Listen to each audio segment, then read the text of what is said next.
Let's take you next to what we have planned in a few minutes from now. For our next chat, we are diving straight from the global stage we had for you here into the dynamic world of female action heroes. Ladies and gentlemen, our guests in the next session have embodied tough, fearless cops in a groundbreaking series that revolutionized how women's issues are covered in our nation. These incredible women have not only captivated audiences with their commanding performances, they've also redefined the portrayal of female law enforcement officers at all by bringing a raw, authentic energy that celebrates courage and resilience. Ladies and gentlemen, get ready for a conversation with the female leads of Delhi crime, the cops on reel. We have with us here Shefali Shah and Rasika Dugal in conversation with Shireen Bhan, the managing editor of CNBC TV 18. We just give.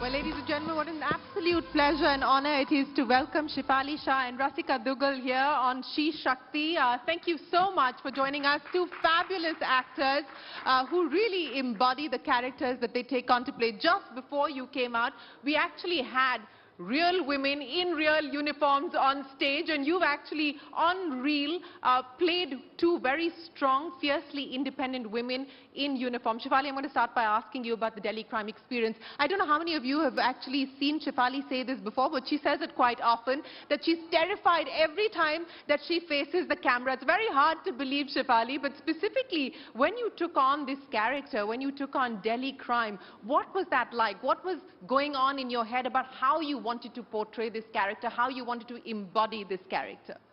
Hi everyone, and it's an absolute pleasure to be here, and all of you are looking stunning, like stunning. I think I should put a paper and everyone should write where they got their saris from. Everyone. We've been standing outside and ogling, oh my God, how beautiful is that? When I did DC, we had to understand that it's never one person's job. We had a solid script. Rishi Mehta, our director, he had done research for like some 6 years on that script. And whatever was in public domain, we were privy to it. Also, I had the honor of meeting Chaya ma'am, Chaya Sharma, who actually cracked the Nirbhaya case. And I think I heavily depended on Rishi, but at the same time, I don't know when we started creating her together. Also, at that point of time, I have to be honest, there was no pressure. You know, today when I step back into her shoes, there is a lot of pressure because I'm like, oh my God, I don't know. Because honestly, I had no clue what the show was going to become or what this character was going to become. And the kind of recognition it would get. Absolutely. Didn't have any clue. I just knew we were doing something so strong, and I was extremely passionate about it. You know, you said that you worked on creating this character together. Of course, you had the real living character that you play inspire that role as well. But were you mindful of what you didn't want her to be? And I ask you this in the context of very often, especially on film and in entertainment, we see strong female characters embody the toxic masculine traits that all of us crib about. So did you have clarity on what you didn't want this character to be?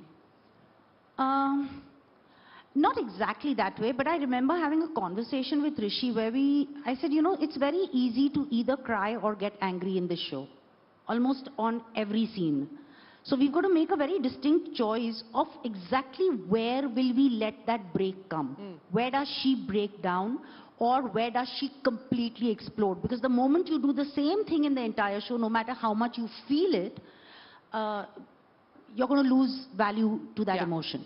So I remember having that conversation. What is harder, breaking down or exploding?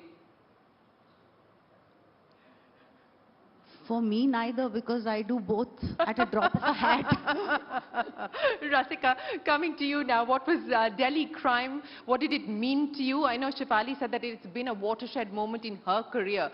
What did Delhi crime mean to you? And again, you know, portraying that character, donning that uniform. I know you also believe that we've often been cynical about the police force specifically, you know, in our own experiences of having dealt with it, but today you have a lot more empathy for the police force as well. What was it like for you?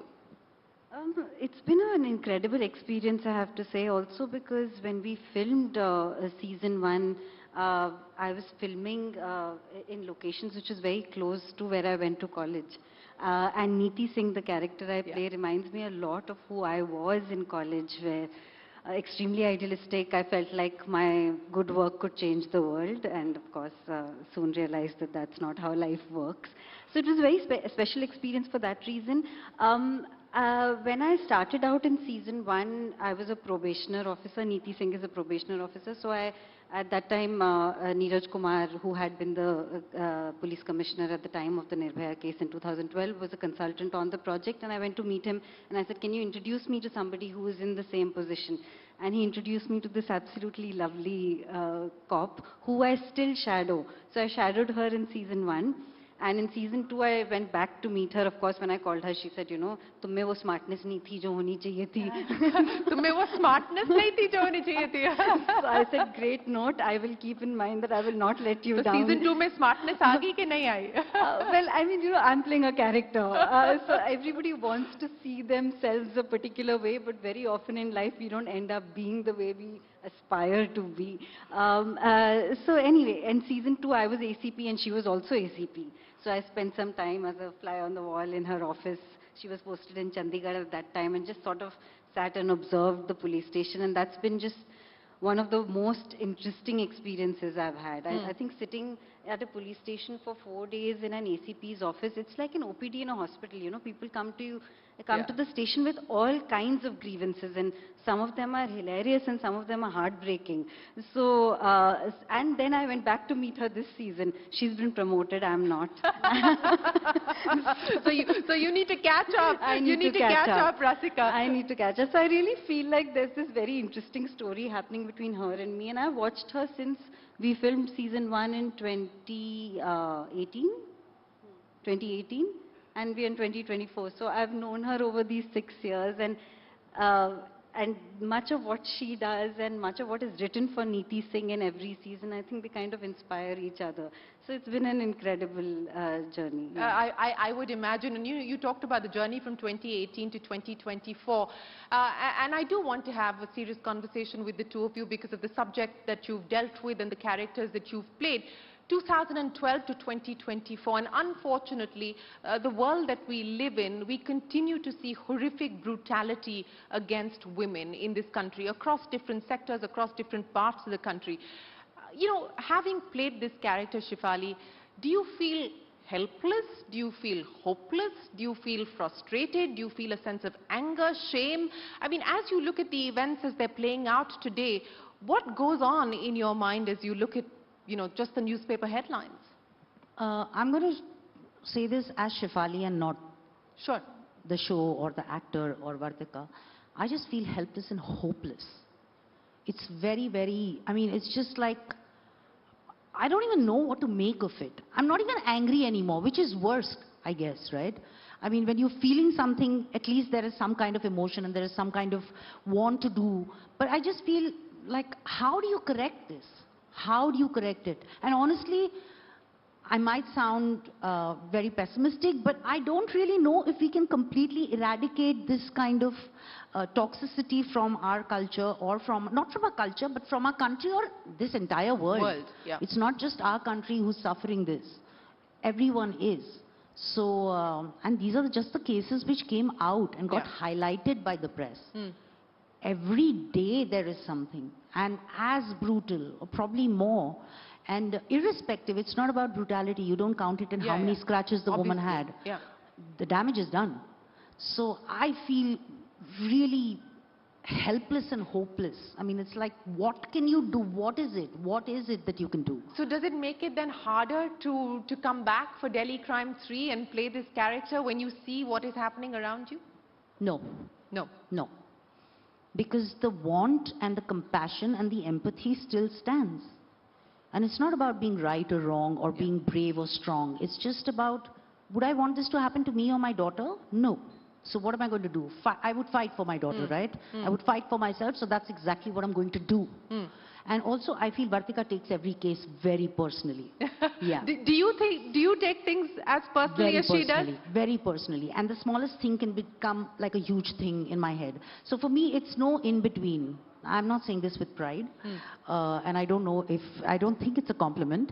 It's just that it's on extremes. I don't have a in-between path. You don't have an in-between path. But Rasika, let me ask you, because, I want to pick up on what you said, that your belief, and while you were growing up in Delhi and going to college, you thought that, the work that you do can somehow impact the world, can make a difference, can make a change. As you look at where things stand today, and again, the hope is that cinema and entertainment and the work that you're also doing, the way that you're reshaping or attempting to reshape narratives will also have an impact. So then do you feel as hopeless or helpless as Shefali, or do you believe that, one must continue to push the envelope as much as possible?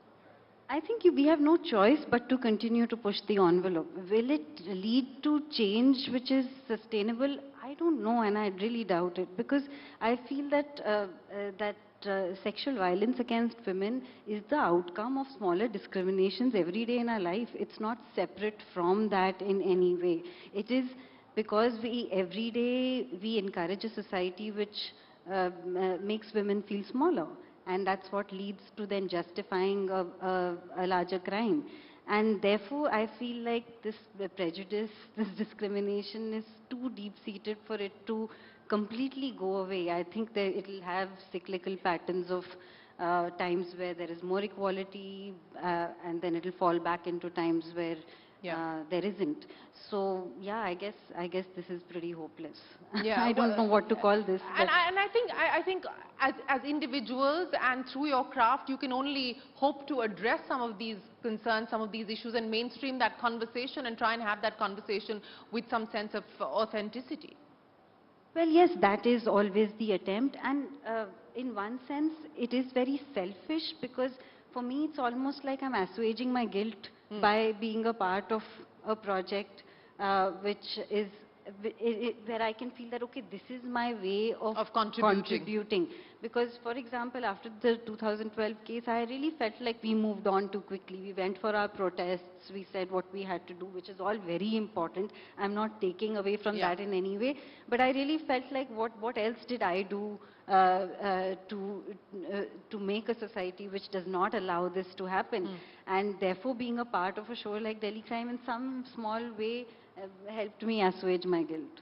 Well, yeah, I do relate to what you are saying, but, I want to go beyond this particular issue to talk about a comment that you just made about how women are made to feel small, and that becomes part of this sort of patriarchal, legacy and project, so to speak, and we see that play out across different sectors, not in any one particular sector. Shefali, I want to ask you, there is almost this acceptance as a culture of silence around toxic behavior, around behavior that should be called out for being unacceptable. But we see that across different sectors, and particularly so in the film and entertainment world as well. Have you encountered that yourself, and what do you believe needs to be done? I mean, we're seeing now, Justice Hema Kohli's report very clearly articulate what's gone wrong, but what's the fix?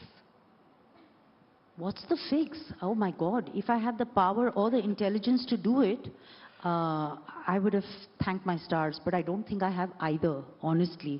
And it's not one person's problem to solve. I think there are far more equipped people to think about what can be done. But I've always said this, I don't know, I've always said this, that our daughters will be safe if our sons are raised right. And I genuinely believe it. Of course. And you're doing that in your own home? Well, I hope I'm doing it. I really hope I'm doing it, because finally they're different human beings. I don't have complete control over anybody. But what's the one thing that you tell your sons? Oh God, I can't tell you what I said to them when they were moving out of the country at a very young age, because it's pretty blasphemous. What did you say? Am I allowed to use such foul language? You can beep the language out. Okay, so they were, going out. They were going to go to out of the country to train to be soccer players, and one was 10 and one was 11. So really impressionable young minds who should not have a mother who speaks like this, but well. I said, you've got to take care of this and this and this. Sex education all of a sudden seemed very important at that point of time because I just had one night to explain the world to them. And then I said, and if you ever hurt a woman emotionally, physically or mentally, I will personally chop your bees off. I don't think I've like really ruined their childhood. I really did. We'll have to have a separate conversation with them. But Rasika, and I want to ask you as well. I understand that there is no easy answer, there is no one fix, and there is no silver bullet to address this. But as someone who is part of this industry and someone who perhaps has not experienced it personally, but maybe have seen this sort of behavior, what do you believe needs to be done, and how easy is it really to speak out? I think it's very, very difficult. It's very difficult to find a fix also. Very difficult to find even a system which makes a person accountable because of the sort of freelance nature of what we do. We work with so many different people all the time. Very often work is related to reputation in the industry, which is really anything that anybody can say about you, and therefore a lot of fear in people's minds. There's no one way to sort of rise the ranks in this world, right? So either you end up pleasing everybody or you end up not pleasing everybody or something. You have to find something in between that works for you. And therefore it's very, very difficult to find a system of accountability. It's very hard to do that. And I'm just so moved by the work of the WCC in Kerala and the Justice Hema Committee. It's not been easy. No. It's been 7 years and they've been fighting the fight. Absolutely. And it's really to applaud all of them. Absolutely. That must have taken tremendous courage. Tremendous courage and tremendous patience to pursue this matter over so many years. But, I want to ask both of you, and Shefali, I read Demi Moore just a couple of days ago, and she said that at 62, she now feels that she has the confidence that she doesn't want to be defined by anybody else's rules but her own. You've kind of been the rule breaker in many ways. I mean, you've set your own path. You've played the parts that you wanted to play. How was that easy for you to do, or not so? No, it wasn't easy for me to do. I mean, my career has been more about waiting than actually working. I just sat at home and waited for something to happen. I have to give the credit to the OTT platforms, to my director who chose to back me. And I'm just grateful that I got this opportunity to play this part. Because until then, unfortunately, like in real life, in our society, even in the industry, women are recognized by the roles they play in reference to other men. Yeah. Is it the mother, the daughter, the wife, the sister, the friend? All those are, like, I remember somebody coming up to me and saying, somebody was narrating some script to me and said, you have a really powerful role. I said, okay, thank you, great. What is it? And it's like the sister of the hero. I said, no, that is the relationship. Yeah. What is the character? It's the sister of the hero. So it's seen that way. But OTT has really helped that change. And it's not just, I know I'm at SheShakti, but it's not just for women, even for men. No, even for men. I would agree with you. Yeah. I would agree with you. Who are actors, but may not be stars in the conventional sense. They got their due. The OTT kind of underlined the fact that we want actors becoming these characters, not star. Because obviously their ratings didn't depend on which star was, cast in it. Is it different for you, Rasika? Have you done less of the waiting and more of the working to pick up from Shefali? Because, you're in the midst of this sort of OTT generation, aren't you? Oh, I've done my fair share of waiting. I graduated from film school in 2006. I did small parts in about 14 films. There are blink and miss roles. The OTT platform sort of boom only happened around 2016. So I've done my fair share of waiting. In fact, I always feel that they should include a paper in waiting in film school. A paper in waiting in film school. Teach that. Teach us how to wait, what to do with yourself at that time when you're waiting for the phone to ring. Well, you know, speaking about the phone to ring, and I want to ask both of you, Shefali, whose call are you waiting for? If you could manifest one phone call for a project, for a film that you might want to work in, or somebody that you would like to work with, you know, whose call would you manifest? I'm not going to name a single person. What Okay, if the name a whole others don't list. call me then? Make a list. Make a list. Manifest a list. No, I'll put it in my mind, but I don't want to. There are so many people. Oh my God, there is so much talent. There is such rich work happening around. I want to do everything. I'm greedy. I want to be a part of every project. I want to do some amazing work. Okay, what's the one role, the dream role that you want to manifest for yourself? There's this book I'd read when I was really young. It was Sybil. It's actually based on a case history about this girl who suffered from 16 personalities, out of which 2 were men. That is what I think would really push the envelope for me. Wow, that sounds like an audacious thing. Rasika, very quickly, last word from you. If you could manifest a role, someone that you would like to work with, a director, actor, who would it be? I'm waiting for a call which says, "Hi Rasika, we are making a biopic on Amrita Pritam and we want you to play Amrita Pritam." Oh my God, I agree. That too. But I'm too old for it, I guess. Well, it's been an absolute pleasure. We wish the both of you the very best of luck. Thank you so much for joining us, and we can't wait to see more of you on screen and in real life as well. It's been an absolute pleasure. Thank you very, very much. Ladies and gentlemen, a big round of applause for Shefali Shah and Rasika Dugal. Thank you so much, ma'am. Thank you for joining us.